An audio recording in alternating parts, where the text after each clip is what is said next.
Perfeito. Boa tarde a todos, todas, todes.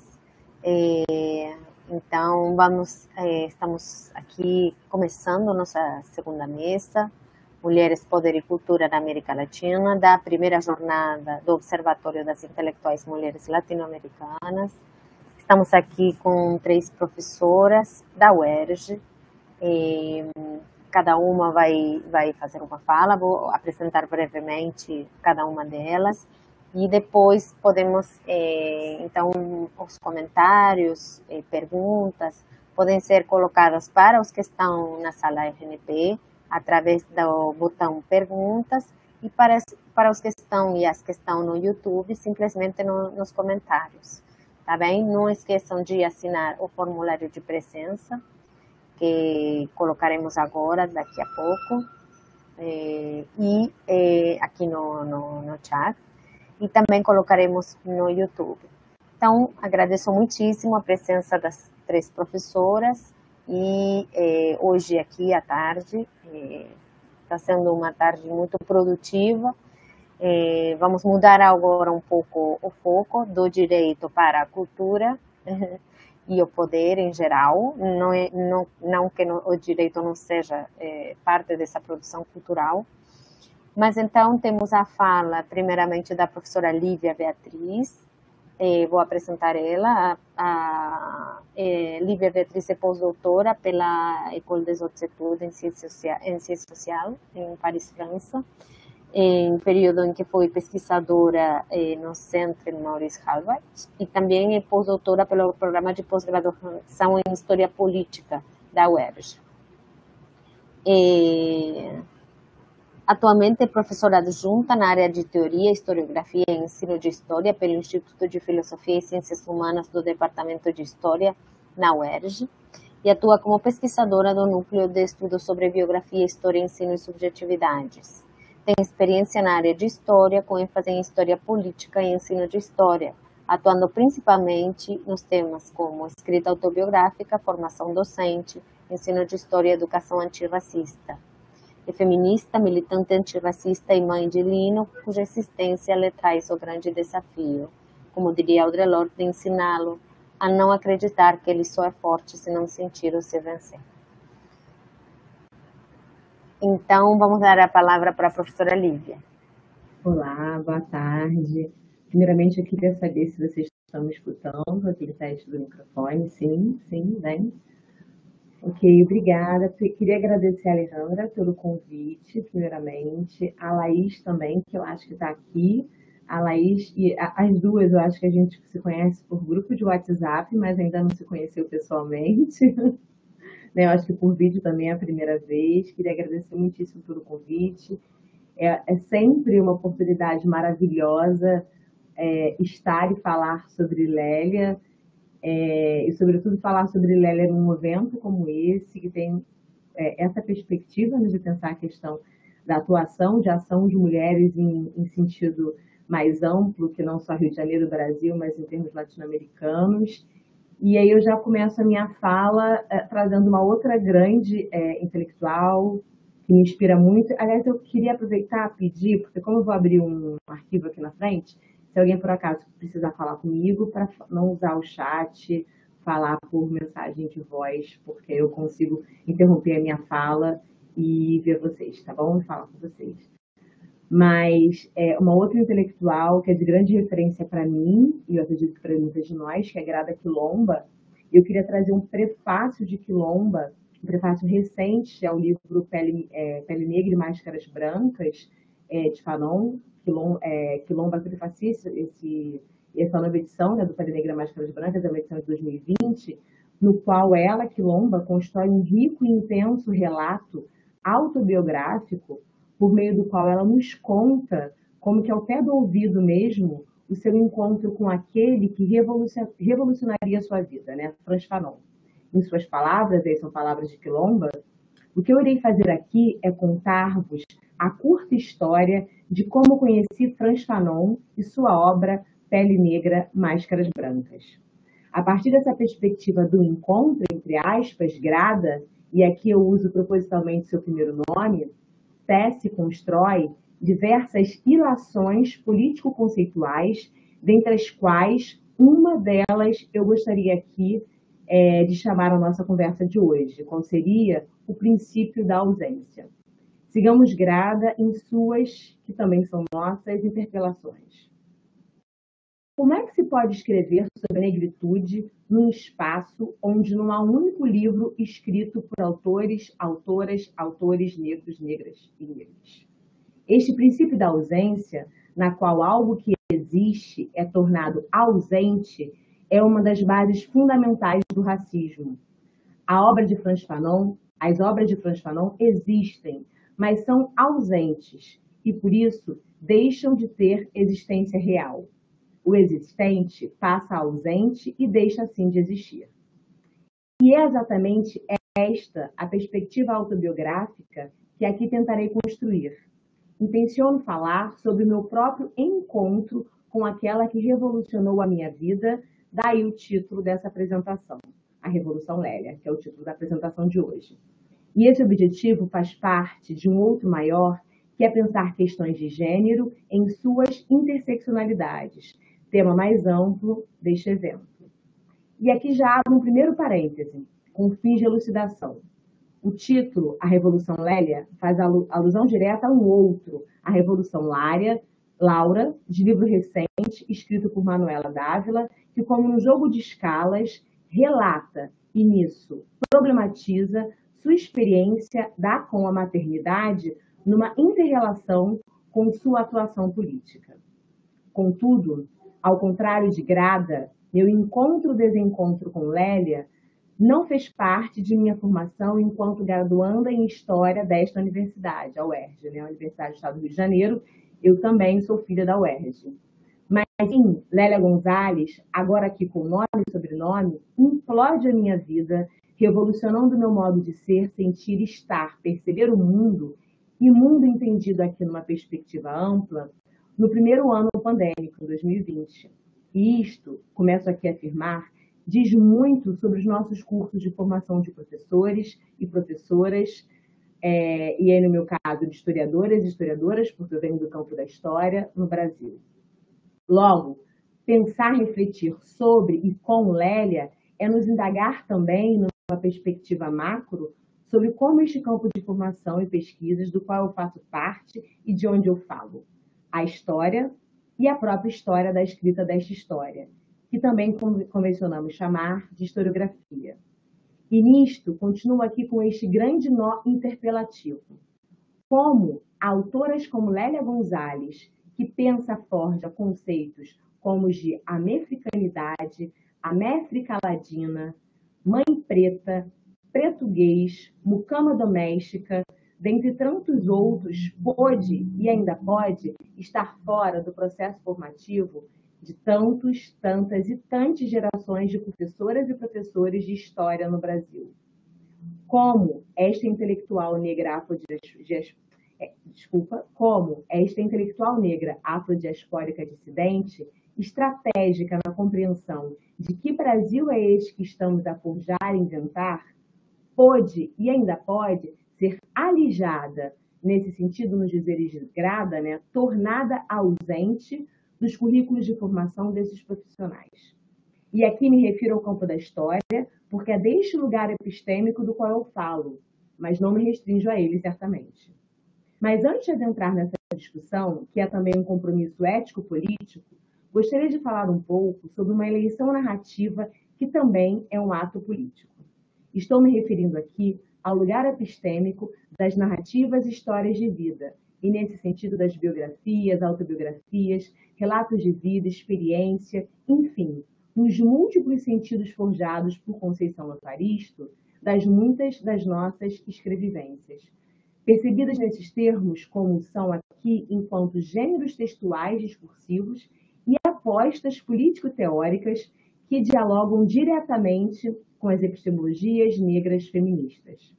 E nisto, não tem como deixar de falar de uma outra ausência. Como pesquisadora que há pelo menos 14 anos, mais ou menos, circula por teóricas e teóricos do campo do que hoje convencionalmente chamamos de usos do biográfico, só muito recentemente fui apresentada a toda uma gama de teóricas feministas negras afrodiaspóricas que se utilizam e ou se utilizaram deste gênero campo discursivo como aposta teórica e, sobretudo, política. Para citar algumas, temos intelectuais como Beatriz Nascimento, Audre Lorde, Bell Hooks, Conceição Evaristo, Vilma Piedade e a própria Lélia Gonzalez.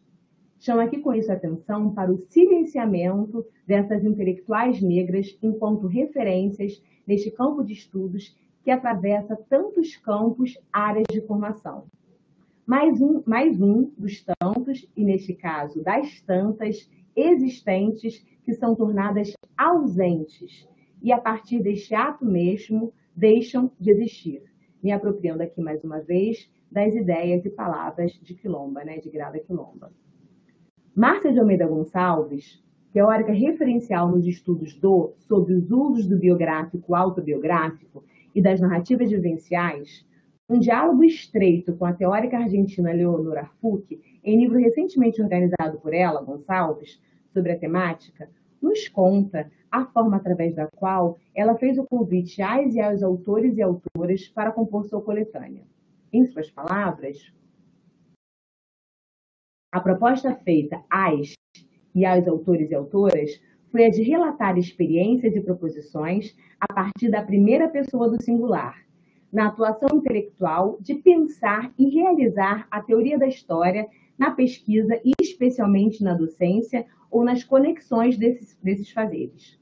A premissa do valer-se da abordagem autobiográfica foi ancorada no caráter profícuo dessa elaboração narrativa como caminho para a reflexão crítica, tanto sobre os exercícios propriamente teóricos de situar conceitos, chaves heurísticas, interpretações sobre percursos formativos, quanto sobre práticas instituídas na pesquisa, na realização ou proposição de aula, de uma disciplina ou de um curso, de modo que teoria e prática possam ser redimensionadas nas suas interdependências e interseções.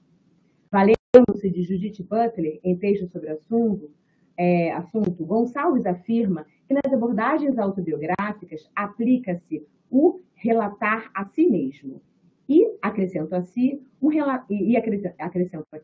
relatar a si mesmo que se refere tanto ao biografado quanto ao próprio biógrafo. Nas palavras de Butler, quando eu busca fazer um relato de si mesmo, pode começar consigo, mas descobrirá que esse si mesmo já está implicado numa temporalidade social que excede suas próprias capacidades de narração. Na verdade, quando eu busca fazer um relato de si mesmo, sem deixar de incluir as condições de seu próprio surgimento, deve, por necessidade, tornar-se um teórico social. Nesses termos, prossegue Gonçalves, a dimensão abordagem autobiográfica é uma proposta autorreflexiva que potencializa na medida em que questiona nossas próprias escolhas teórico-epistêmicas, afetivas, políticas, desejos e ações no mundo. E nisto interpela a pretensa universalidade do sujeito e suas, interdependentemente relacionadas, falsas dicotomias, sujeito-objeto, subjetividade-objetividade, corpo-mente, etc, etc, etc. E isto, mulheres como Lélia, Conceição Evaristo, Vilma Piedade, Beatriz Nascimento, para ficar aqui apenas algumas do que hoje convencionamos chamar de feminismo negro brasileiro, fizeram e fazem de mão cheia. Mas, mais uma vez aqui, nos questiono onde estão presentes estas intelectuais que inclusive, não há como deixar de notar, não são mencionadas por Gonçalves em sua análise. Ou, melhor dizendo, e me apropriando aqui mais uma vez das ideias e palavras de Grada Quilomba e junto a ela das intelectuais Cida Bento e Sueli Carneiro, o que fazer para rompermos com este pacto-ato epistemicida da branquitude de torná-las ausentes? Isso dito, neste pacto-ato de relatar a mim mesmo, a partir desse meu encontro-desencontro com Lélia, busco tornar presente o que me nos foi, pensado aqui em termos de comunidade acadêmica, estratégica e intencionalmente ausentado. Bem, Lélia implode a minha vida em pleno primeiro ano pandêmico. Meu primeiro contato mais direto com ela se fez a partir de uma coletânea de todos os seus escritos, organizada pela União dos Coletivos Panafricanistas e publicada pela editora Filhos da África. O livro que revolucionou a minha vida se chama Primavera para as Rosas Negras, Lélia em primeira pessoa. Abra aqui um parênteses. No ato de insubordinação epistêmica, este coletivo editora elege a diáspora africana como cidade de publicação desta coletânea. Fecha parênteses. Dentre os tantos escritos artigos deste livro coletânea que me afetaram profundamente e revolucionaram o meu modo de ser, estar, pensar e agir no mundo, gostaria aqui de chamar a atenção para um especial e eu explico o motivo. Nesse texto, que se chama Mulher Negra, um Retrato, publicado pela primeira vez em 1979 no jornal Lampião, Lélia, com sua transgressora escrita anti-epistêmica decolonial, num só termo, no seu assertivo português, nos conta, fala sobre o desejo manifesto de uma e um eu coletivo nesse sentido, mãe mulher negra de seu filho virar doutor. Em suas palavras, a gente que é pobre tem que estudar para ver se melhora de vida. A gente vê pelos filhos dos patrões da gente. Todo mundo estuda e vira doutor. Por que então a gente não ia querer que os filhos da gente estudem? Ao menos o primário completo, né? Aí já dá para conseguir um empreguinho melhor, ganhar salário, carteira assinada e até fazer o ginásio depois. Tem muita gente que estuda de noite e trabalha de dia. Aqui, mesmo no morro, tem muita gente que faz isso. Eu até que tentei também, mas não deu certo. Já estou muito velha para aprender essas coisas de escola. Vou fazer 27 anos. Criança é que tem cabeça fresca para isso. Fecha aspas.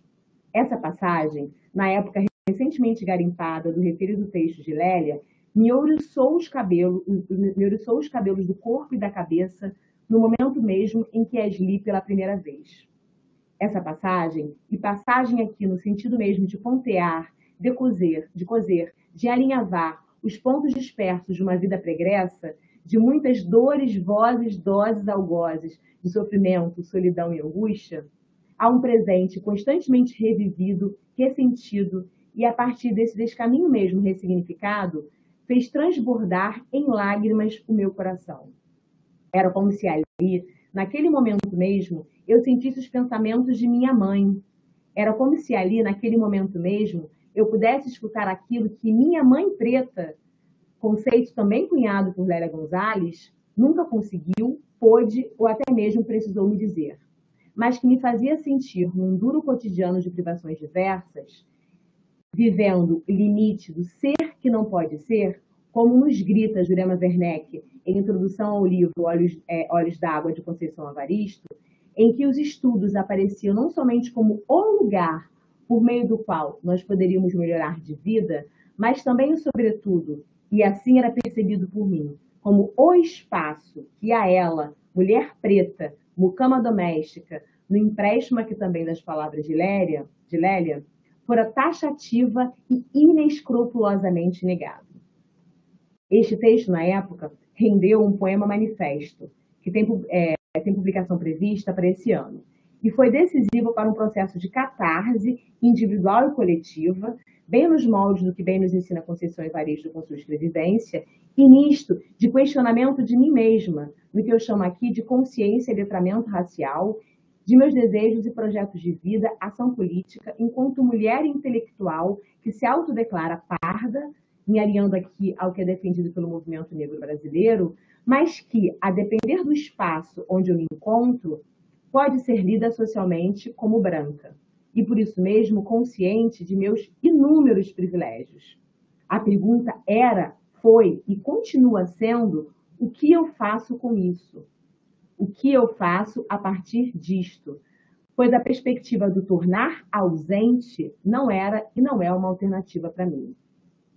Lélia, a partir de textos como este, escrito em seu desconcertante português, não fala sobre mim e sobre minha mãe. Lélia, em textos escritos como este, nos fala sobre, questiona o lugar de negro, título de um outro livro, com primeira publicação em 82, escrito por ela, juntamente com Carlos Rasbaldi. Lélia, em textos escritos como este, interpela, enfim, a naturalização dos corpos, dos espaços aos quais estas corpas são historicamente relegados. E isto é pensar gênero em suas múltiplas interseccionalidades. E por que trazer aqui à cena trechos como este, no lugar de outros tantos, e que fala sobre o desejo de uma, que é o desejo de um coletivo, mãe preta de seu filho virar doutor? Porque estamos falando a partir da primeira universidade brasileira a aderir ao sistema de cotas, cuja lei, inclusive, faz 20 anos neste 2023.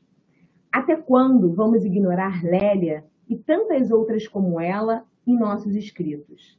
Até quando vamos tornar ausentes Lélia e tantas outras como ela em nossos currículos, ementas e práticas docentes? E sigo com ela, Lélia, abrindo aspas. Como é que a gente pode ir para os ensaios do bloco se a gente vem tão cansado do trabalho e nem lembra mais o que é dançar? Ainda mais agora, com aquela quadra do morro, cheia de gente bacana, que nunca soube o que é vida de favela. Por que a gente vai lá? As crianças bem que gostam, mas são crianças. Para elas, tudo é motivo de brinquedo. Mas a gente tem responsabilidade de cuidar delas, do futuro delas, da escola, da casa, da comida e da saúde delas. A gente não pode ficar aí igual quando a gente era mocinha. E, sentada na porta do barraco, continuou mergulhada naqueles pensamentos, perguntando pelo porquê de tantas coisas. Quem a visse de longe, talvez se perguntasse sobre o que aquela figura trágica lembraria. E a resposta não era difícil de ser encontrada. A mulher, sentada na porta do barraco, era a própria solidão. Fecha aspas. Assim, e aqui eu começo a concluir, este breve relato de meu encontro-desencontro com Lélia é também um relato do encontro com outras possibilidades de narrativas da sobre a história, em que as categorias de gênero, raça e classe são chamadas a estar presentes. Assim, este breve relato de meu encontro-desencontro com Lélia Gonzalez é a possibilidade do conceito de interseccionalidade ser de fato utilizado como categoria de análise histórica. Num diálogo estreito aqui com John Scott e seu texto Gênero, uma categoria útil de análise histórica. Pois sim, minhas caras e meus caros, Lélia, assim como Sueli Carneiro e Beatriz Nascimento, são estratégicas na mobilização dessa ferramenta política de análise do social que é o conceito de interseccionalidade. E não à toa, são tornadas presentes em coletânea recente sobre as múltiplas e diversas possibilidades epistemológicas dos movimentos feministas. Em especial, neste caso, são tornadas presentes enquanto pioneiras na mobilização deste conceito e ideia no Brasil. Mais um parêntese, se vocês ainda me permitem. Lélia não se utiliza, cria, forja o conceito de interseccionalidade, tal como conhecemos e utilizamos hoje, mas faz uso dessa ferramenta analítica a partir da ideia de sistemas de opressão, né? Numa crítica contumaz e costumeira e por dentro das epistemologias feministas reinantes no momento, né, até então, ao movimento negro. Lélia é uma das fundadoras do movimento negro no Brasil. Ela estava nas escadarias do Teatro Municipal de São Paulo em 78, e ao movimento marxista. Fecha parênteses. Ela fala desses três lugares, né? Uma crítica por dentro desses três lugares. A ideia desses sistemas de opressão pela raça, pela classe, pelo gênero, pensado a partir de uma perspectiva interseccional, apesar dela não pensar esse conceito, não cunhar esse conceito, vem de uma experiência daquela que se movimenta entre esses movimentos, né? Façamos, então, uma leitura-compreensão do que convencionamos a chamar de Brasil, não dos e das ausentes, mas sim a partir e com os e as que foram tornados e tornadas ausentes por uma historiografia e uma lógica patercolonial de poder epistemicida. Ou haveria um outro termo para isso? E quem sabe trilharemos com isso a possibilidade de outras revoluções possíveis que explorem as questões de gênero em suas múltiplas e infinitas interseccionalidades. Para finalizar, eu gostaria aqui de pedir licença e trazer o poema manifesto, anteriormente citado. O nome dele é Vozes Americanas, que nasce e é forjado desse encontro-desencontro com Lélia. Fica aqui o registro de que o título do referido poema, ele se inspirou diretamente em outro poema, que é Vozes Mulheres, de Conceição Evaristo, e no conceito de anefricanidade, que é a categoria de análise do social, também cunhada por Lélia Gonzalez, ela mesma, uma intelectual americana que se forja, cria e se reinventa, e nisso ela nos leva, nos faz pensar o mesmo, a partir dessa construção político-conceitual, trazendo aqui mais uma vez a riqueza e as possibilidades político-epistêmicas subversivas dos usos que podem ser feitos dessa escrita autobiográfica. Então aqui eu sigo a leva das minhas e me autorreferencio num grito insubmito e em prol de uma reeducação das relações étnico-raciais no Brasil, visando a práticas antirracistas. Então vamos lá. O nome do poema manifesto é Vozes Americanas, como eu falei. Sou de constituição preta, posto que filha de mulher preta. Fui ensinada a me calar e aceitar, a me limpar. Filha de empregada mãe preta doméstica, a conhecer o meu lugar. Esses exemplos e ensinamentos marcaram a ferro e fogo meu corpo e espírito. A essas dores, vozes, doses, algozes, de lembranças e esquecimentos, já tentei por vezes calar, abafar, cortar, silenciar, até me dar conta, dororidade, essa dor que é da idade, que vem com a idade, que se forja de diversas formas, que o que eu devo mesmo é gritar, é lutar, é esbravejar, é me rebelar, me reivindicar e assim me orgulhar, me reinventar, mostrando ao outro, com isso, nisso, que não cabe a ele dizer qual é o meu lugar. Vozes, mulheres insubmissas, insurjam-se. E com isso eu agradeço e encerro a minha apresentação. Muito obrigada mais uma vez, Alejandra. Muito obrigada, Laís, pelo convite. É isso. Obrigada, meninas. Obrigada, muitíssimo obrigada pela palestra da professora Lívia. Passamos então agora à palestra da professora Laura. A professora Laura Barbosa Campos é professora adjunta no Instituto de Letras na Universidade do Estado do Rio de Janeiro, é doutora em Estudos de Literatura pela Universidade Federal Fluminense e mestra em Literaturas Francófonas da mesma instituição. Realizou estágio pós-doutoral na Universidade de Rouen, na França, com pesquisa sobre trauma e narrativas de filiação de expressão francesa.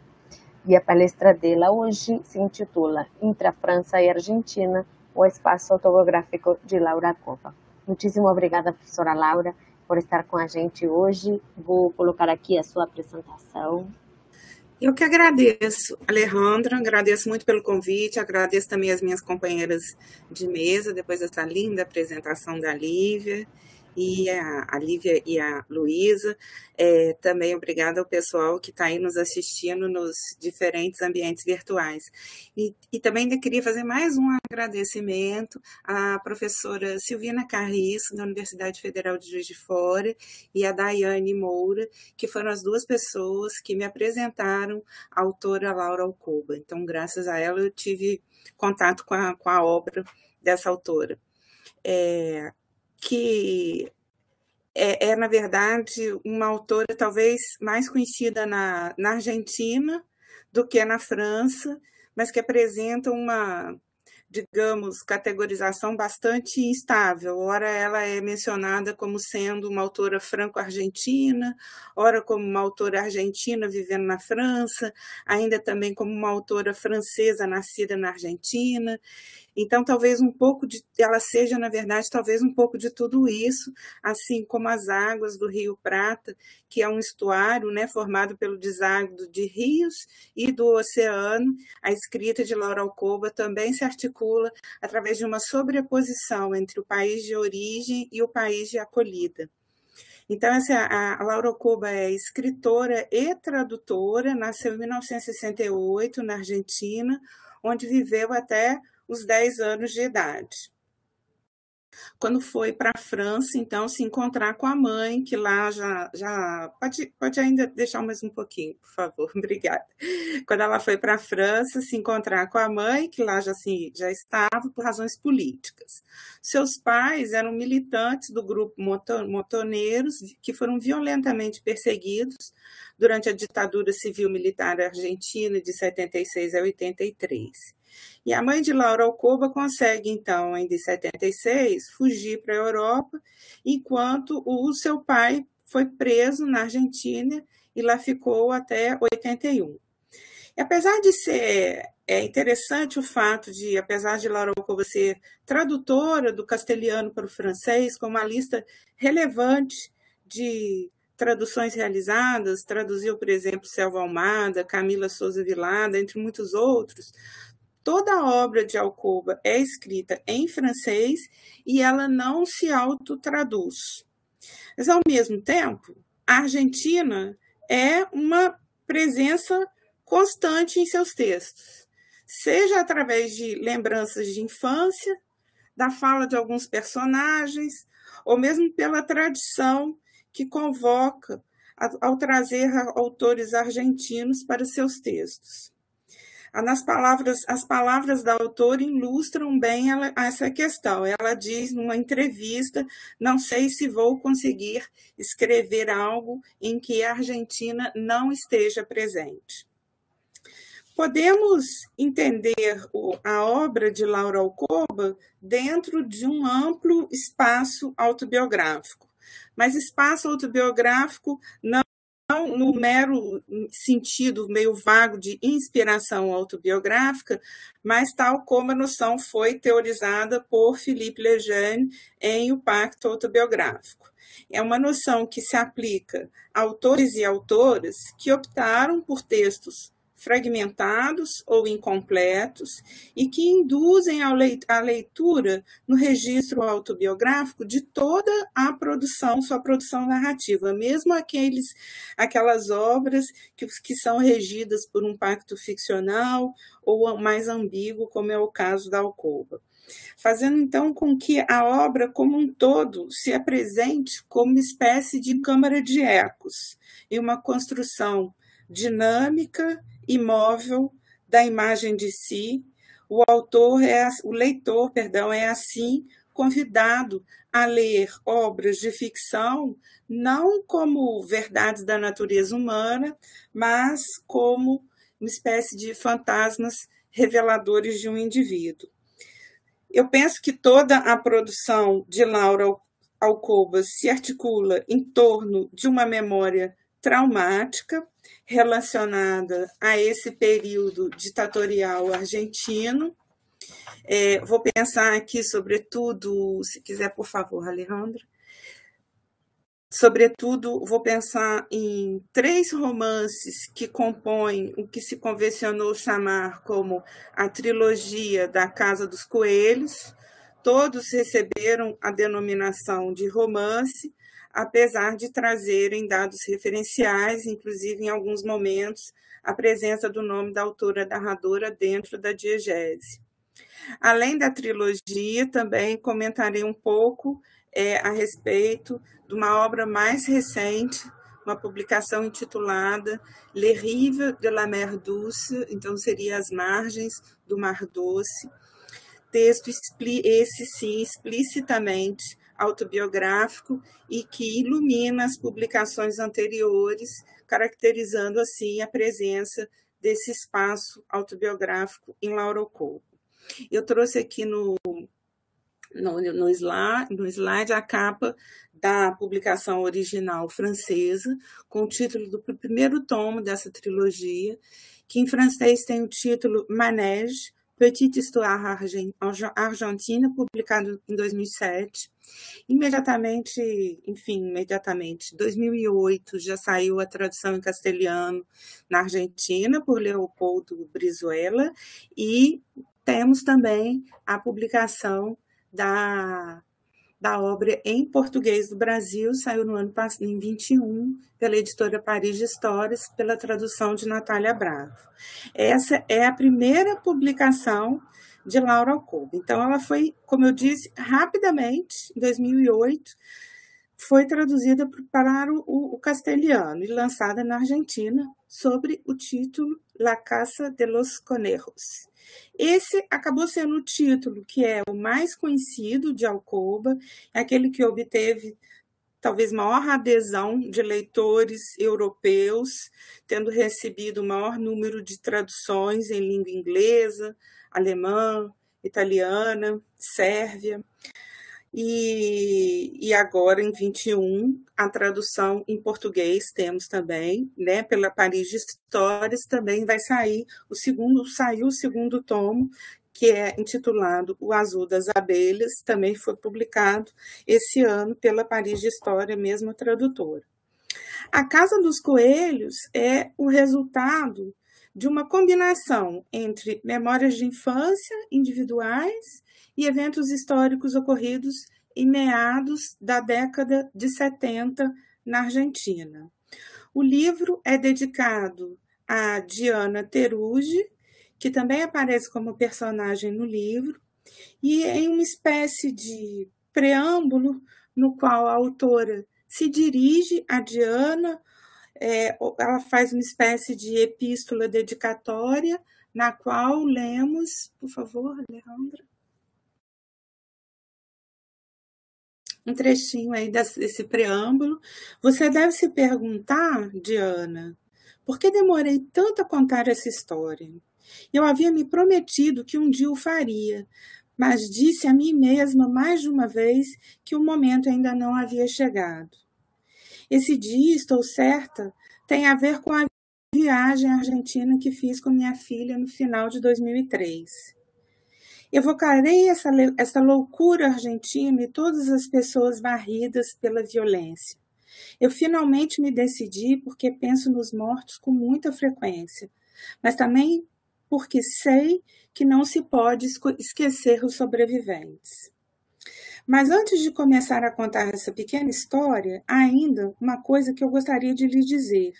Se hoje faço o esforço de relembrar e de falar da Argentina dos montoneiros, da ditadura e do terror pelo olhar de uma criança, não é tanto para me recordar, mas, sobretudo, para ver se finalmente consigo esquecer. Então, nessa epístola dedicatória a Diana Teruggi, sobretudo nessa parte final, na força desse sintagma, né, para ver se finalmente consigo esquecer, né? A gente percebe aí a presença do tempo sem tempo do acontecimento traumático, desse passado que não passa, né? Desse evento recalcado que retorna como sintomas, como repetição. Diana Teruggi e mais 4 pessoas foram brutalmente assassinadas durante a invasão da casa onde funcionava uma imprensa clandestina do jornal Evita Montoneiros, e esse local usava como disfarce a criação de coelhos, daí o título da obra, né? Mas abrigava um embute, que é uma espécie de dispositivo, que era um esconderijo para a impressão dos jornais. E Laura Alcoba e seus pais viveram durante um tempo nessa Casa dos Coelhos. Nessa época, Diana estava grávida e a filha de Diana, que é a Clara Anaí, foi a única, então um bebê no momento do massacre, um bebê de 3 meses, foi a única a sobreviver a esse ataque. Só que esse bebê foi sequestrado pelos militares e até hoje não foi encontrado. A avó de Clara Anaí, que é sogra de Diana, Xixa Mariane, vai se tornar uma figura muito, muito forte, uma mulher muito combativa, passou a vida procurando essa neta, é uma das fundadoras do movimento A Voz da Praça de Maio. Ela vai morrer em 2018 sem encontrar a neta. Então, Laura Alcoba, ela retoma todos esses eventos que dizem parte também de uma experiência tanto pessoal quanto coletiva, e ela retoma isso também, mais uma vez, nesse último livro de 2023, que eu mencionei antes, Le Rive de la Mer Douce, nesse mesmo movimento de repetição do evento traumático, num certo sentido, né? Dos 3 textos que compõem a trilogia, A Casa dos Coelhos é o que mais articula história individual e coletiva.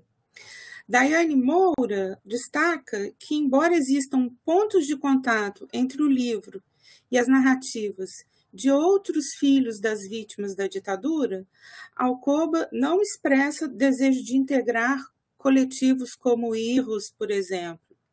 E quanto à classificação dos livros de Alcoba como romances, Moura explica, acreditar tratar-se de um desejo de maior liberdade narrativa por parte de Alcoba, sem que isso signifique menor compromisso. Pode passar, por favor, Alejandro? Em entrevista, Alcoba defende que a história da Casa dos Coelhos costuma evocar para os leitores outras histórias, arraigadas na memória familiar da Segunda Guerra Mundial, na memória da Guerra da Argélia, ou na de conflitos muito mais recentes na Sérvia ou em Sarajevo. Como se nessa história tão particular e tão argentina se lesse uma experiência infantil em um momento de violência política, uma história que entra em eco com outras que, de certo modo, os leitores têm a impressão de se reconhecer, justificando aí, talvez, uma maior adesão desse primeiro livro em termos de leitores europeus. Não sei. Pode passar para o próximo, por favor? Esse é o segundo tomo da trilogia que eu mencionei, O Azul das Abelhas, na edição francesa e na edição brasileira, lançada há poucos meses.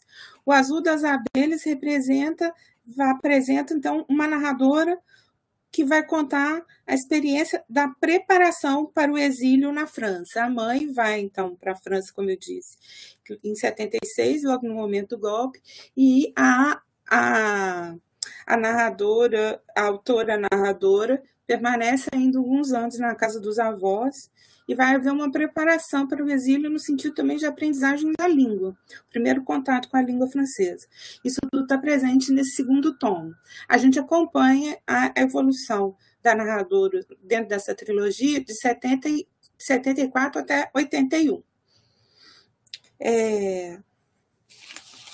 Apagou tudo aqui. Voltou.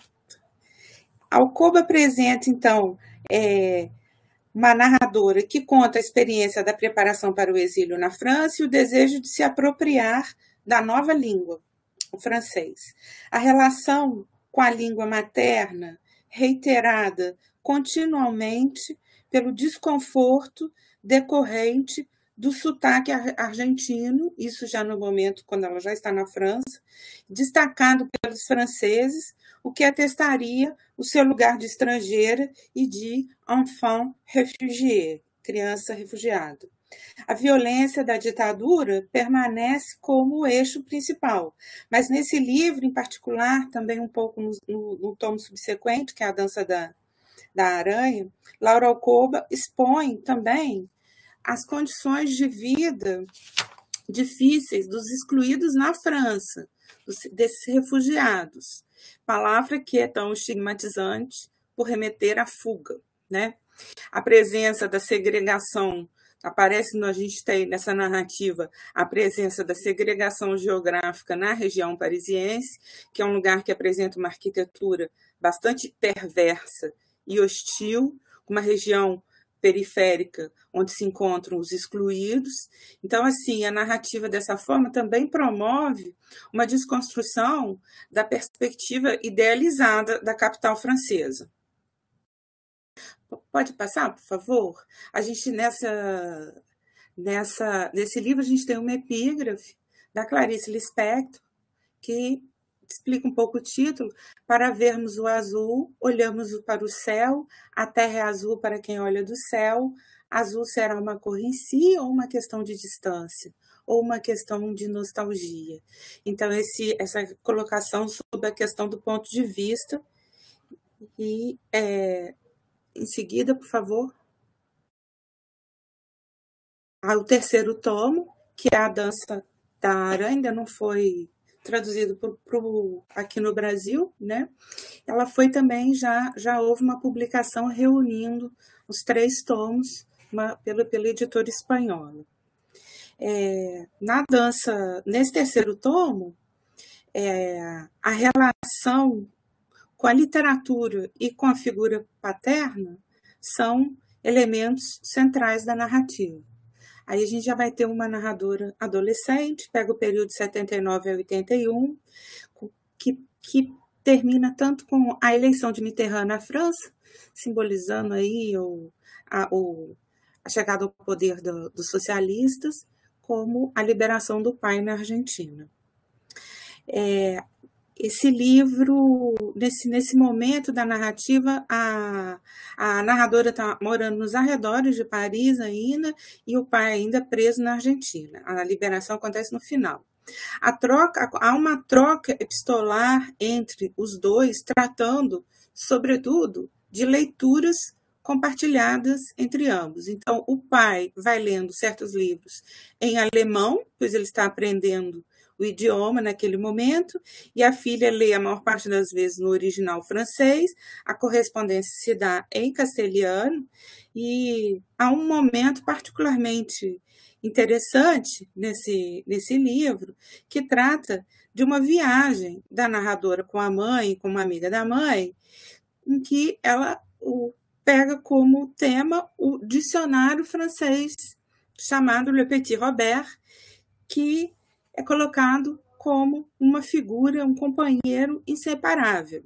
A narradora o convoca mais de uma vez, a ponto da amiga da mãe se referir a ele como Robertito, que é uma forma carinhosa em castelhano, e o que a narradora ratifica no seguinte fragmento. Ela diz o seguinte: seria incapaz de viver sem ele. Sinto sua falta desde que estamos aqui, em deslocamento, em viagem, né? Como se fosse uma pessoa, no fundo. É verdade. Merece que definitivamente eu o chame assim, Robertito. Por favor, Alejandra, pode passar?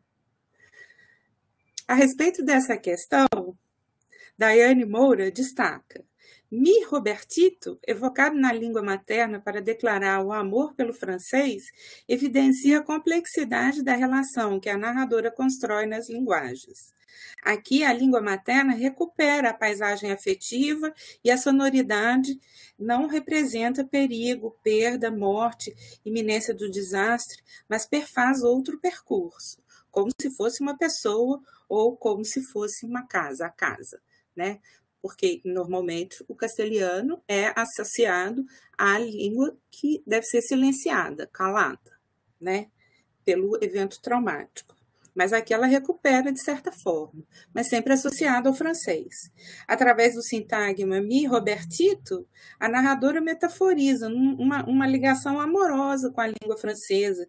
Se o castelhano foi o idioma do trauma e do recalcamento, a narradora encontra no francês um território de elaboração dessa experiência.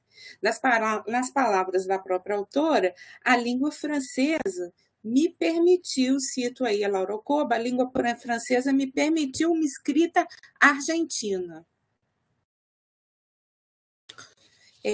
Pode passar, por favor, Alejandra? Obrigada. Esse é o último dela, lançado há poucos meses, Le Rive de la Mer Douce. Então o título faz alusão ao Rio da Prata, que era assim denominado o Mar Doce pelos primeiros espanhóis chegados ali, pela sua proporção, né? E essa é a primeira publicação de Laura Ocoba explicitamente autobiográfica. É um texto entremeado de fotografias, né, algo que reforça o registro referenciais, forma uma espécie também, essas fotografias vão formar uma espécie de narrativa em paralelo, que dá um eco também à narrativa principal, e compõe um autorretrato. Esse texto pode ser visto como um suplemento da trilogia, que, além de caracterizar e definir o espaço autobiográfico de Alcoba como um lugar em constante movimento entre dois mundos ou duas margens do rio, sempre em deslocamento ou em sobreposição. Obrigada. Que ótimo, muitíssimo obrigada, Laura. Excelente, adoramos escutá-la.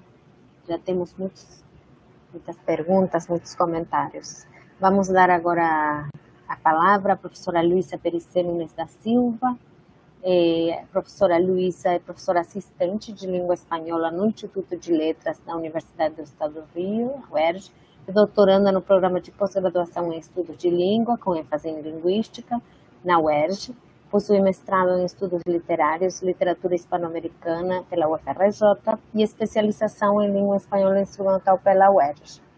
A fala da professora tem o título de, vou colocar ela aqui, para que todos possam ler.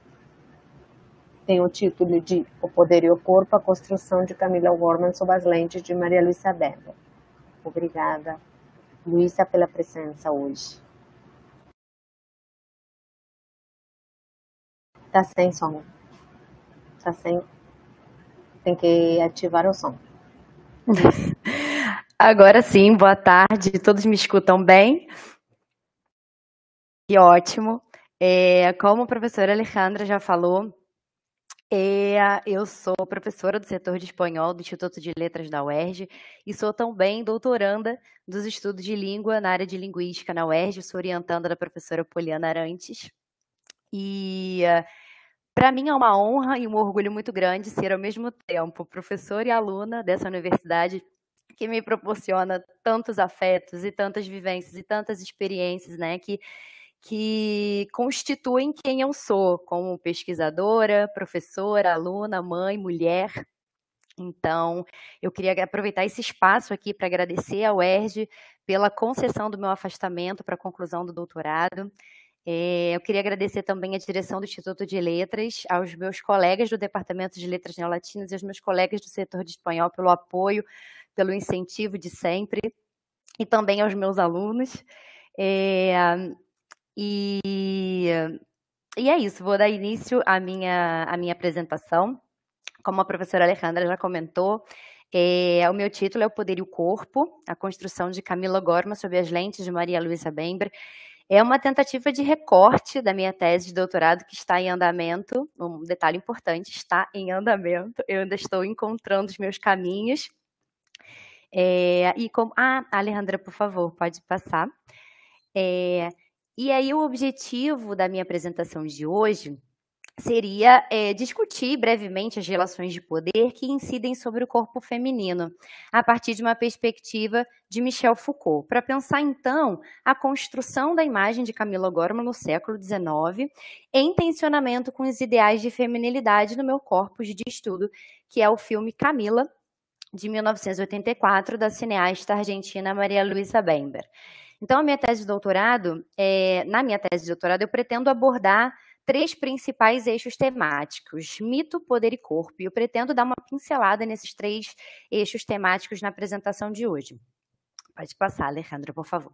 Eu fiz um roteirinho de apresentação para que eu pudesse me guiar e para também facilitar aos meus ouvintes nesse momento da apresentação. Primeiro eu vou fazer uma introdução rápida sobre a vida da Camila Gorman, para apresentar um pouco da sua história, a sua morte trágica e a sua conversão como mito histórico feminino argentino. Depois, comentar a respeito de algumas orientações teórico-metodológicas, trazendo os conceitos de rizoma e cartografia de Deleuze e Guattari, trazendo a perspectiva da análise cartográfica do discurso, trazida pelos professores e pesquisadores Bruno Deusdará e Décio Rocha, da UERJ, e também falar um pouco sobre poder e corpo a partir da perspectiva de Michel Foucault. E aí aqui eu trago Ditos e Escritos 4 e História da Sexualidade. E vou tentar analisar brevemente 3 cenas do filme Camila. Eu, inclusive, selecionei uma das cenas para passar aqui durante a minha apresentação, mas na contagem do tempo eu percebi que não vai dar tempo de fazer tudo isso. Então, vocês podem buscar o filme no YouTube, ele está disponibilizado, está aberto, vocês conseguem encontrar e assistir depois. O filme Camila. E depois algumas considerações finais. Bom, pode passar, Alejandra, por favor. Aqui vocês veem uma fotografia da Camila Gorman, que foi publicada na revista Todo Essa História, de 1990. A Camila Gorman foi uma jovem da sociedade argentina, né, uma jovem da alta classe, da alta aristocracia argentina, que nasceu em 1828 e morreu 20 anos depois, fuzilada pelas tropas rosistas em 1848. O pai da Camila, o Adolfo Gorman, ele mantinha relações com o então general autoritário ditador Juan Manuel de Rosas, e a Camila estabeleceu uma amizade com a filha do Rosas, a Manuelita Rosas. A Camila vai se apaixonar pelo padre da igreja, que é o Ladislau Gutierrez. Ele vem de Tucumã para Buenos Aires, vem assumir a Igreja do Socorro, e ele vem também com a função designada de ser o padre da família O'Gorman. E então, naquela época, os padres frequentavam as casas das famílias, e a Camila se identifica muito com ele, se apaixona por ele, principalmente por conta dos seus ideais políticos. Durante os sermões nas missas, o Ladislau Gutierrez surpreendia a todos ao fazer duras críticas ao governo de Rosas, à violência instaurada naquela primeira metade do século XIX, naquela disputa entre unitários e federales, a disputa pelo poder. Então, ele fazia essas duras críticas, a Camila se admirava cada vez mais, se apaixonava cada vez mais, e eles dois, apaixonados, fogem juntos.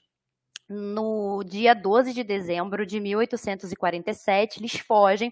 Há alguns registros históricos que dizem que eles viriam para cá, para o Rio de Janeiro, mas por algum motivo eles pararam na cidade de Goya, na província de Corrientes, ficaram lá, se instalaram numa casinha, viveram ali mais ou menos uns 4, 5 meses, receberam as crianças da região e começaram a ensiná-las. Então, eles fundaram ali a primeira escola da região. Eles assumem nomes falsos, a Camila Gorman vira Valentina de San e Ladislau Gutierrez vira Máximo Brandier, e eles vivem ali até eles serem delatados por um sacerdote que reconheceu Ladislau Gutierrez e relatou imediatamente às tropas rosistas. Mas o pai da Camila, o Adolfo Gorman, quando ele soube do desaparecimento da Camila e do Ladislau, ele imediatamente escreveu uma carta para o Rosas anunciando o desaparecimento da Camila, e a informação que circulava era que a Camila tinha sido violada e sequestrada pelo Ladislau. E quando a Camila é presa pelas tropas rosistas, ela afirma, como assim, gente? Eu não fui violada coisa nenhuma, eu não fui sequestrada coisa nenhuma, inclusive eu fui a idealizadora da fuga. Pode passar, Alejandra. Nessa litografia desse pintor italiano que se encontrava em Buenos Aires no século XIX, né, nessa época, ele registra Camila com uma gravidez bastante avançada e evidente. Não existem muitos registros históricos de que essa gravidez estivesse tão avançada e evidente, mas sim, Camila estava grávida, e de uma certa maneira nos dá uma esperança de que talvez essa sentença dela da morte pudesse ser revertida.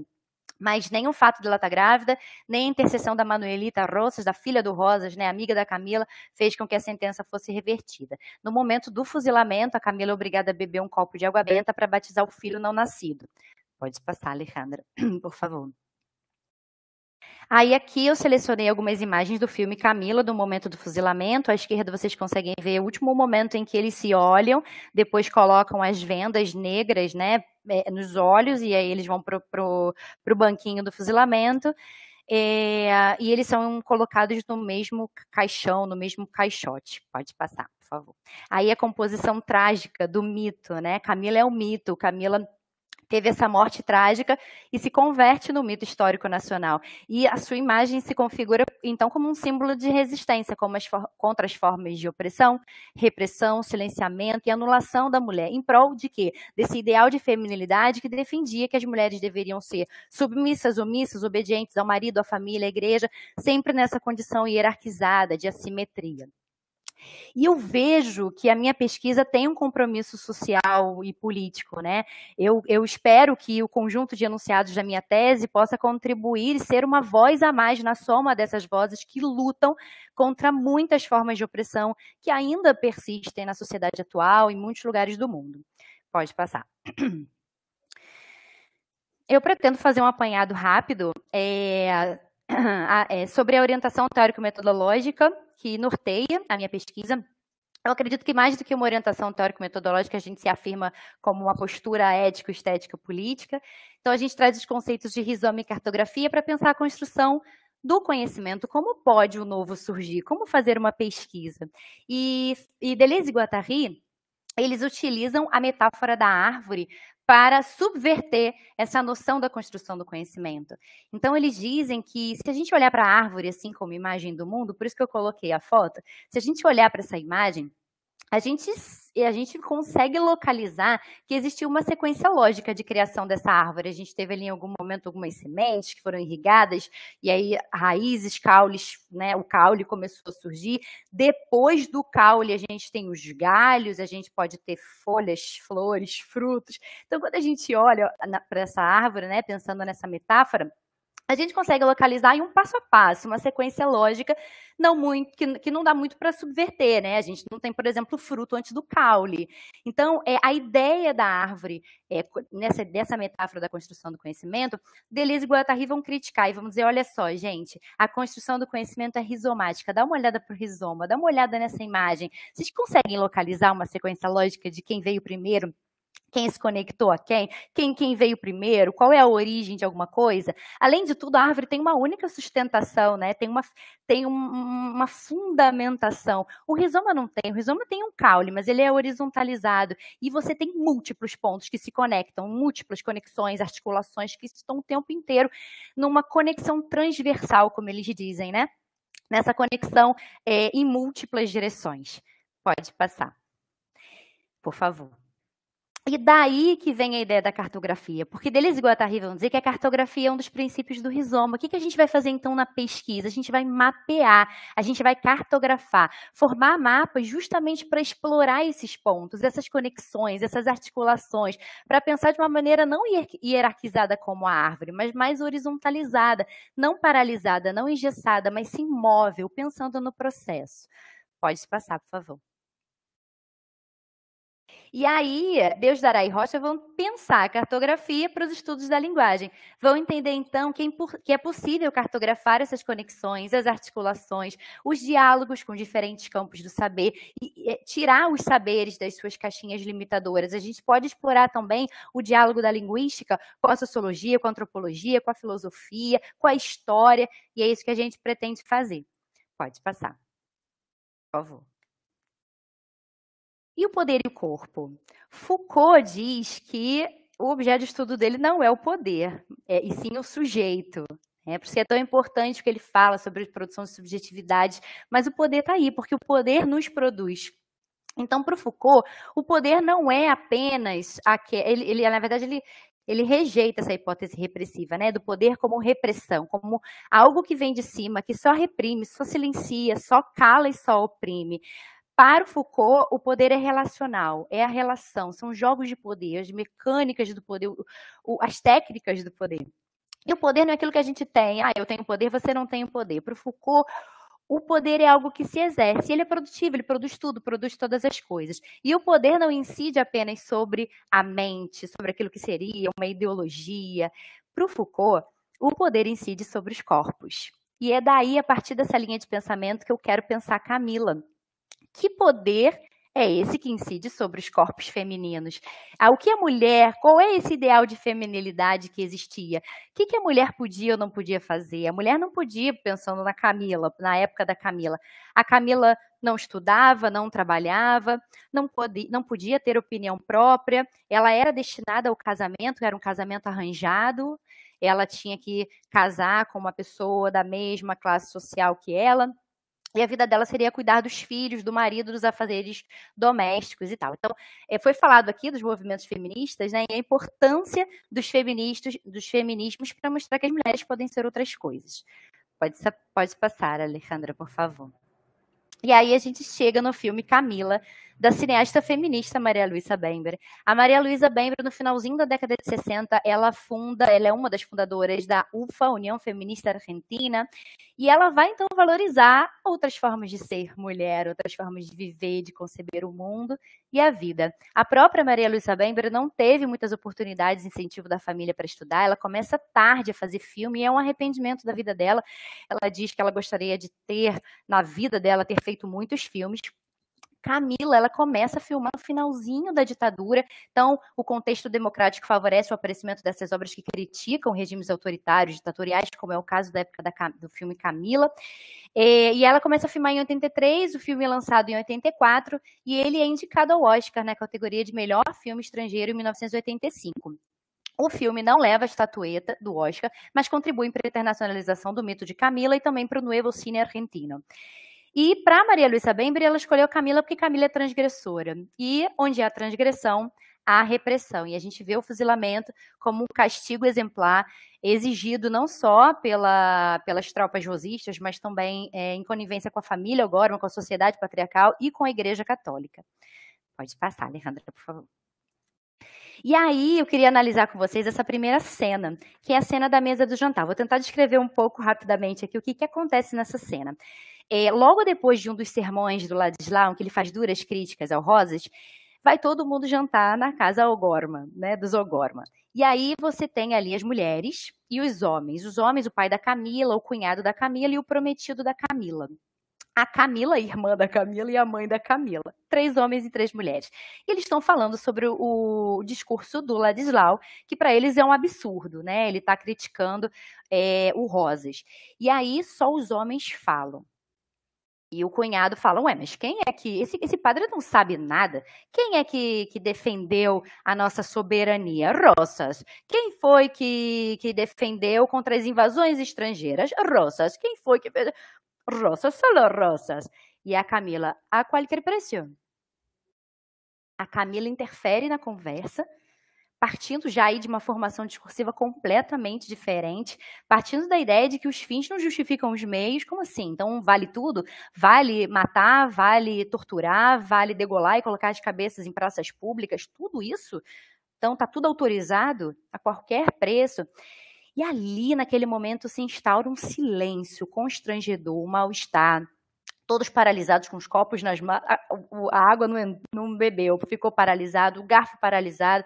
E a Camila, então, ao questionar essa violência, ela tensiona as forças em oposição a partir, primeiro, do embate entre as práticas discursivas homens e mulheres. As mulheres não estavam conversando, as mulheres não falam, as mulheres não comentam nada. E a mãe da Camila fala, come, Camila, escucha, callate, né? Fica quieta, por que você está comentando? Então a Camila, de uma certa maneira, ela desestabiliza, ela questiona, ela tensiona, e ela participa dessa relação de poder.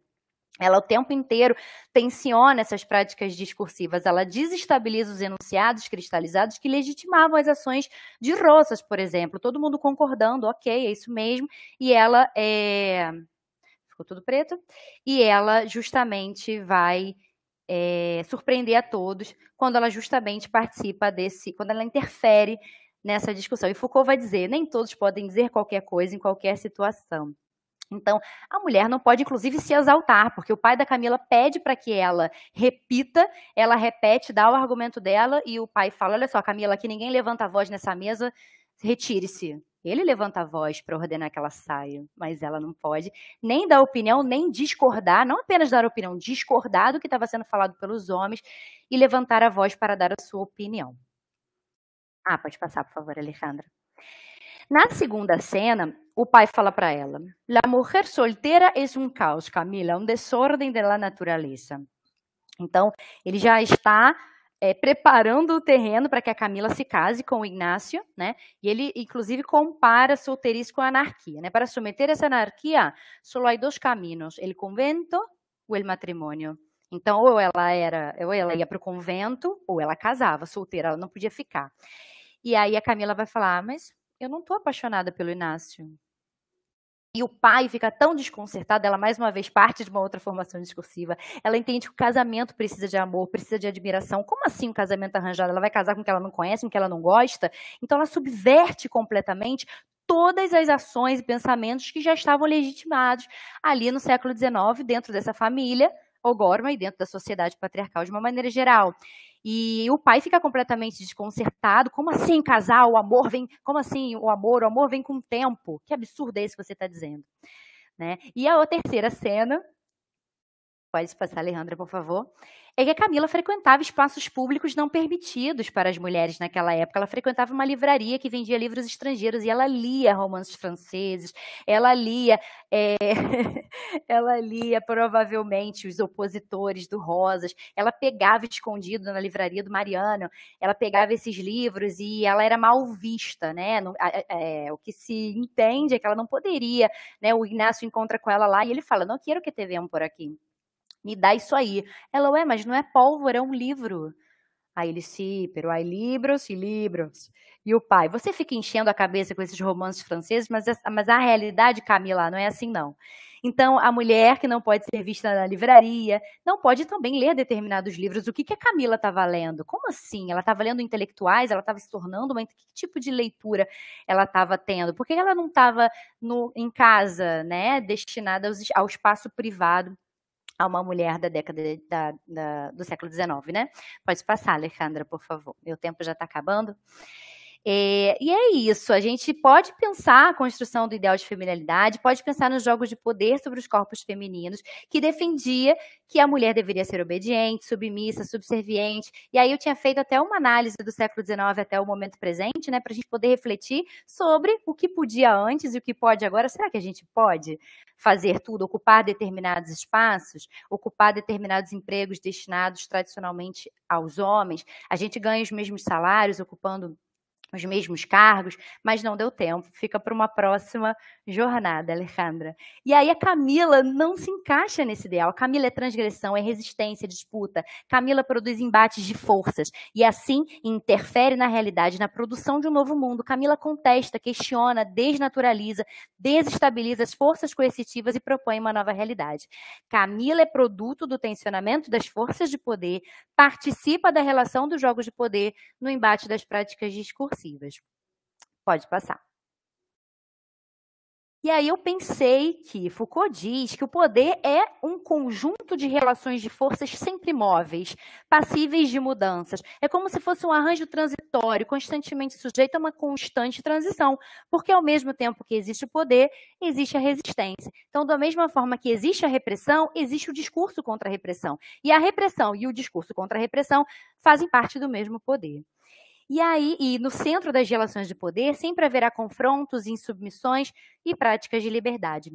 Então, pensando nesse caráter multifacetado, heterogêneo, móvel, passível de mudança do poder, eu pensei num poder, numa trama, numa rede de poder também rizomática. E é que a gente tem a Camila, o Ladislau e todas as tensões que envolvem esse poder. A gente tem o Rosas e o seu exército, a gente tem a Igreja Católica, a gente tem os jornais estrangeiros dos opositores de Rosas que estavam no exílio, a gente tem a família Ogor, uma sociedade argentina patriarcal, e tudo isso nessa trama, nessa rede de poder rizomática.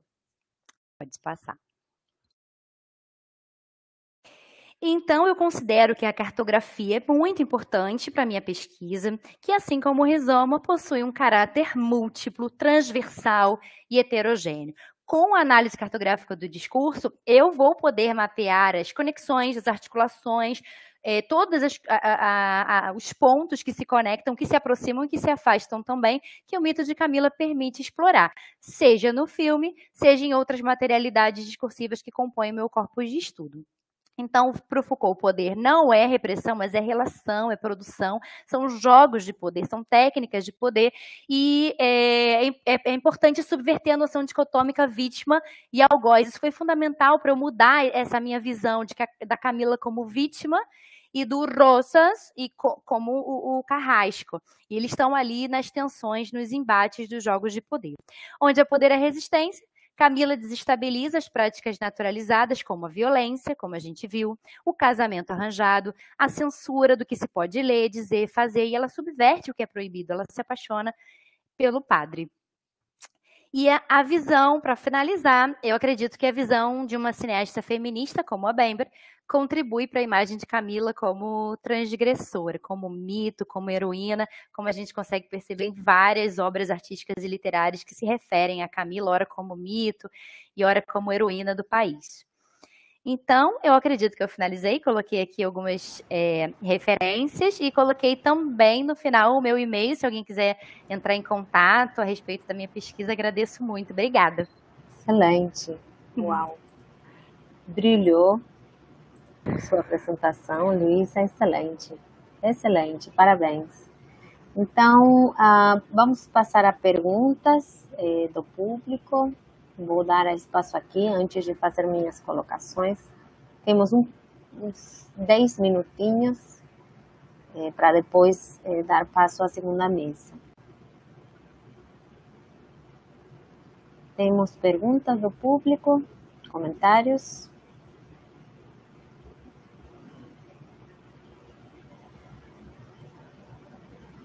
Eu vou então fazer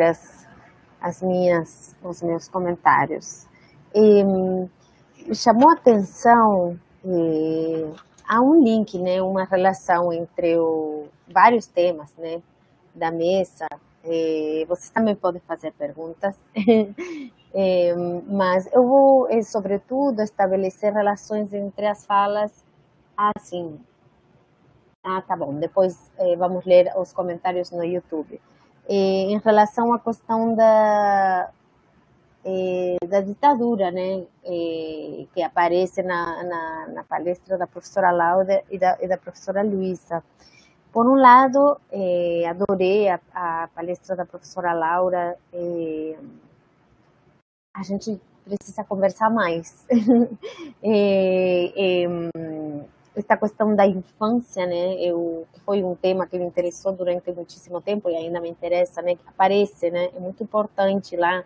Se você vê nas capas, né, das diferentes edições, sempre uma imagem de uma menina, né, esta ideia da infância e, sobretudo, é um núcleo muito importante, né, nas memórias dos filhos, dos desaparecidos, ou essa geração, né, na verdade, que passa a infância na ditadura, e esse passado traumático, e como esquecer, né? Essa pergunta da Laura Coppa, que aparece em tantos outros autores e filmes, né? Uhum.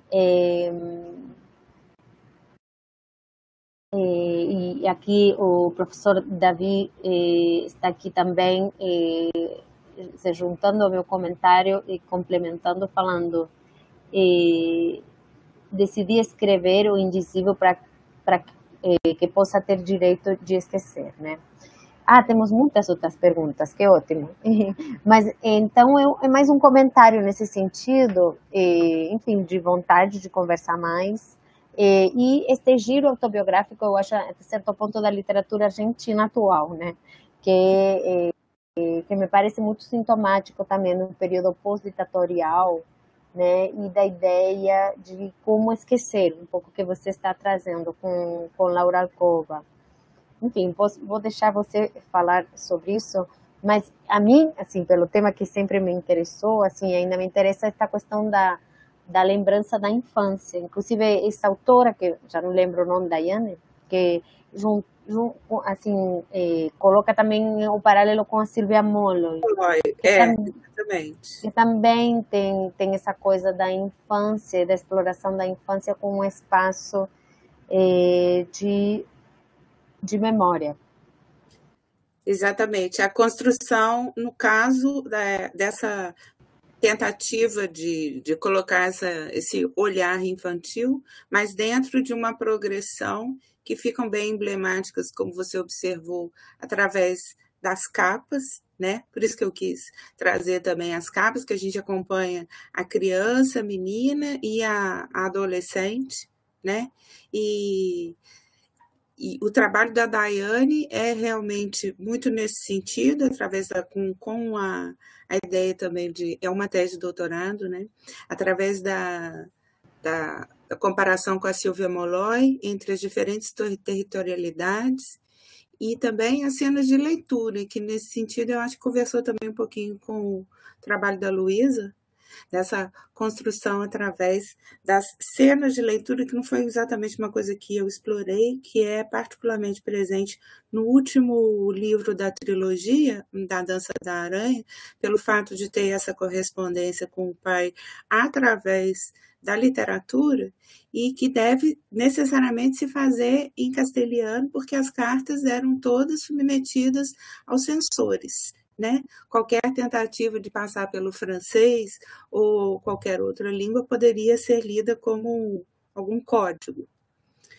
E o pai que vai também trazer o alemão, que eu vejo muito como uma forma de se colocar mais em pé de igualdade com a filha que está lidando com o francês, que é uma língua estrangeira, então também vou estudar uma outra língua, né? Isso já é uma leitura específica minha, né?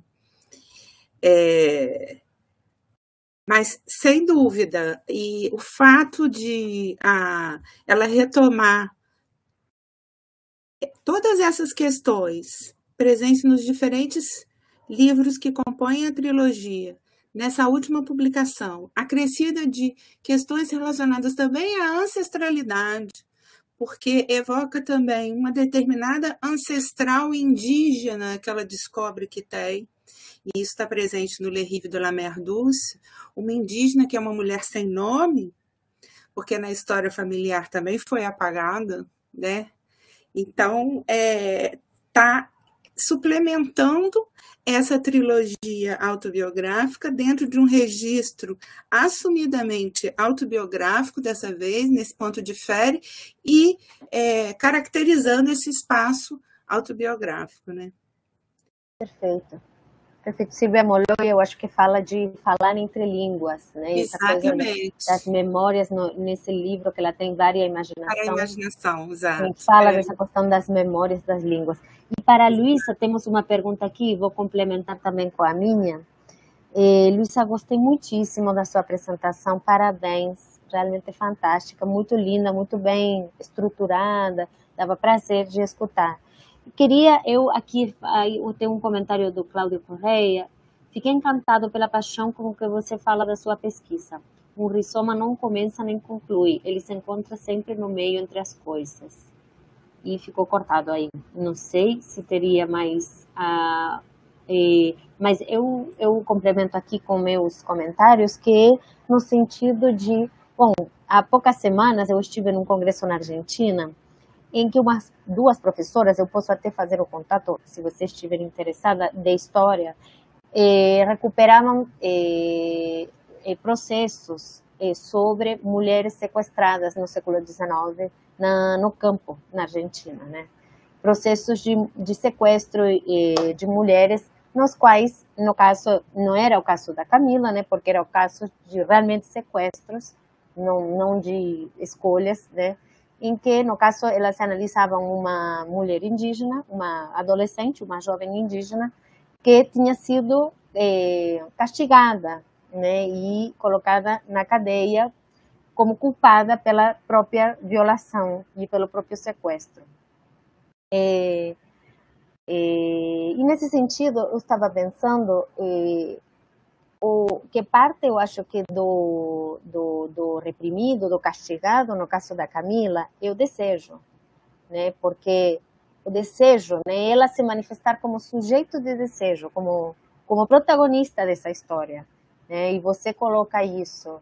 Então, me pergunto como isso aparece. Bom, eu acho que você mapeou muito bem como isso aparece no filme, né, que o filme parece muito também ligado com esse mesmo contexto que a Laura está evocando, que, na verdade, a Laura Cova está evocando na sua escrita, né, que é de um contexto ditatorial, né, e aí o paralelo com Rosas, né, muito interessante. Eu não sabia que Maria Luísa Bember tinha tanta relação com o movimento feminista, foi super interessante saber isso. Mas isso era sobre a questão do desejo da mulher. O problema é a mulher que deseja, né, e que expressa seu desejo, né? E eu fiz esse paralelo com esse outro paper no qual não tinha o desejo da mulher, mas ela mesmo assim era culpada né? E finalmente eu vou ler, só, assim, já e aí vocês respondem. Aqui, se encontra sempre no meio entre as coisas interser intermezzo. Está citando Deleuze e Guattari, né? E depois a pergunta para a professora Lívia, da Vânia, é: como foi a experiência de estar em uma universidade em que Lélia se formou e perceber que a academia ainda permanece com saberes eurocentrados, brancos, e que intelectuais negros não estão entre os cânones? Essa é a pergunta para a professora Lívia. Deixo vocês responder.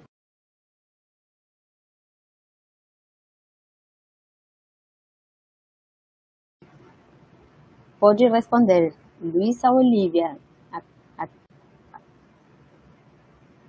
Eu posso falar e aproveito que eu queria fazer umas observações em relação ao que a Luísa nos apresentou também. Posso começar por aí, Luísa? Eu fiquei pensando, eu usei muito Foucault durante vários momentos da minha vida, usei muito Foucault na tese, porque eu penso construção de escola, questão das relações de poder, da construção desse espaço, da história da educação e do ensino também. Enfim, mas aí eu fiquei ouvindo você falar e eu fiquei pensando na ideia de poder como se existisse... Primeiro pensei na ideia da microfísica do poder, né? Na ideia dos vários poderes, não desse poder abstrato, soberano, mas desse poder que está em todas as instâncias do nosso cotidiano, né? Foucault fala muito sobre isso. Então, a ideia da microfísica do poder, desse poder do cotidiano, né? E eu acho que a sua personagem, eu estou aproveitando para usar termos da pegada do biográfico, a sua personagem fala muito sobre isso, né? Desse poder que ele é do cotidiano e, sobretudo, no caso de uma mulher no século XIX, aí me permite, como historiadora, falar um pouquinho do século XIX também, está nesse espaço do privado, né? Ela é alijada, a ela é relegada esse espaço do privado e todas essas questões que as epistemologias feministas falam muito sobre, né? Da questão da gente pensar nesse privado enquanto político e trazer essas discussões do privado para o político para que personagens como a sua, né? Porque se a gente for continuar pensando em personagens a partir desses espaços públicos, sobretudo se a gente fosse pensar, por exemplo, em termos do século XIX, não que isso não aconteça hoje em dia, mas sobretudo no XIX, a gente vai ter sempre a figura do homem, né? E não dessa figura feminina. Mas eu fiquei pensando em Foucault e essa ideia do poder não como poder uno, mas como micropoderes e essas políticas do poder cotidiano, né? Que invade o doméstico, mas que invade o público está nesses micropoderes. E eu fiquei pensando que um outro autor que poderia ser bem legal para você dialogar junto com Foucault, porque é um autor francês, mais uma vez, mas que ele vem do campo da história, mas não só, ele também transita pela psicanálise, pela psicologia, é muito apropriado pelos sociólogos também, que é o Michel de Certeau. Porque o Michel de Certeau, ele vai falar sobre... São termos que ele cunha, que eu acho que a sua personagem tem muito disso, dá para fazer uma boa análise nesse sentido. Pensa nas astúcias, nas táticas dessa personagem nesse cotidiano para subverter esses micropoderes. Então, aí ficaria como dica esse autor. Depois eu acho que eu tenho o seu e-mail, eu posso passar algumas referências dele. Enfim, aí a partir disso, vou fazer o gancho, não tinha nem pensado nisso, mas Lélia, como também essa figura que nessas astúcias do cotidiano, ela procurou brechas, que o Certeau fala muito em termos de brecha, e alinhavando com a minha fala, né?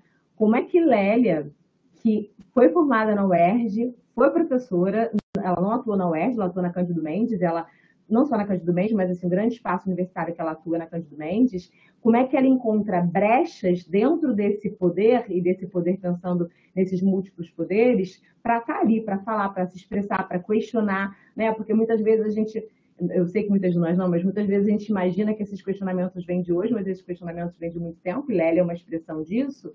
Ela encontra essas brechas que a sua personagem também vai encontrar, e é um termo muito do Certeau, a ideia das táticas, das brechas nessas políticas do cotidiano, né? Esses jogos de poder do cotidiano. O Certeau, ele é mais ou menos a mesma geração do Foucault, e ele vai dialogar intensamente com Foucault para pensar esses jogos de poder.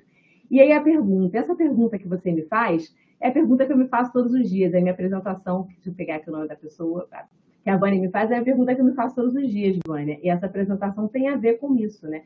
E a pergunta que os meus alunos, alunas e alunos me fazem todos os dias. Então, e eu sou, como eu estava falando, UERJana, né? Eu fiz a graduação na UERJ, e eu volto para a UERJ, eu fiz a UERJ na virada do século, virada do milênio, né? Saio da UERJ em 2001, E quando eu volto para a UERJ, não que eu não tenha adentrado a UERJ em outros momentos, mas agora como professora, eu vejo essa UERJ que não é a UERJ que é a minha, e vejo esses estudantes que são os estudantes que não são os estudantes da minha geração, que estão tensionando isso, né? Eles fazem esse questionamento. É esse questionamento que você está fazendo, que muitas vezes a gente está nesse lugar aqui que a gente se faz, muitas vezes não, mas são questionamentos que são da sala de aula, são questionamentos que são dessa prática docente. Por que, por exemplo, eu nas minhas aulas eu tenho uma eletiva em que eu penso autobiográfica e educação antirracista e que eu trago todas essas mulheres que eu trouxe aqui para vocês, alguns alunos e alunas que já estão saindo da UERJ não tiveram acesso a eles e elas na sua graduação, os que estão entrando agora já começam a dialogar com Beatriz, com Lélia, com Sueli, muito de uma forma muito rasteira, mas alguns deles têm acesso a essas autoras fora desse espaço universitário. E a pergunta deles e delas sempre é: por que eles não estão aqui? E que era a pergunta de Lélia, né? E a pergunta deles e delas também é: professora, eles estão aqui, tá legal, na sua disciplina que é eletiva, mas por que eles não estão nas elementos e nas disciplinas que são obrigatórias? Então, são questionamentos, né? São interpelações cotidianas deles, delas e meus também. E a ideia é que essas interpelações, esses questionamentos, façam com que a gente repense as nossas próprias práticas, as nossas próprias referências. E eu acho que um evento como esse, Alejandra, se você me permitir dizer, tem essa intenção, né? Tem essa intenção de pensar a questão do gênero, mas do gênero nas suas múltiplas interseccionalidades. Essa é a proposta do evento. E que a gente pare e pense sobre as nossas decisões, sobre as nossas escolhas e sobre os nossos, uma fala muito boa da Alejandra, sobre os nossos desejos. O que a gente quer com isso tudo, afinal de contas? O que a gente quer com isso aqui e agora com o que a gente está fazendo, afinal de contas? Perfeito. Muitíssimo obrigada, professora Lívia. Excelente sua presença e é exatamente isso que a gente vem falando. Muito obrigada. Luísa, quer fechar? Eu aceito. Eu só tenho a agradecer, em primeiro lugar, pelo convite. Estar aqui e falar sobre a minha pesquisa é uma experiência muito enriquecedora para mim. Eu pretendo seguir essas orientações que eu tive aqui. Obrigada, Alejandra, por levantar a bola do desejo, né? Eu preciso pesquisar mais sobre o desejo. Professora Lívia, muito obrigada por essa indicação. Eu gostaria muito dessas referências, vou procurar sim, mas se você também puder entrar em contato comigo, eu entrar em contato com você também vai ser muito importante para a minha pesquisa, para o meu desenvolvimento. Professora Laura, que bom que as nossas pesquisas têm uma conexão, têm um ponto em comum. Eu fiquei muito feliz de participar dessa mesa, agradeço a todo mundo que comentou e é isso, só tenho a agradecer. Muito obrigada. Perfeito. Perfeito. Encerramos então a transmissão da mesa 2. Muitíssimo obrigada e já pedimos que entrem, abram a câmera os participantes da mesa 3.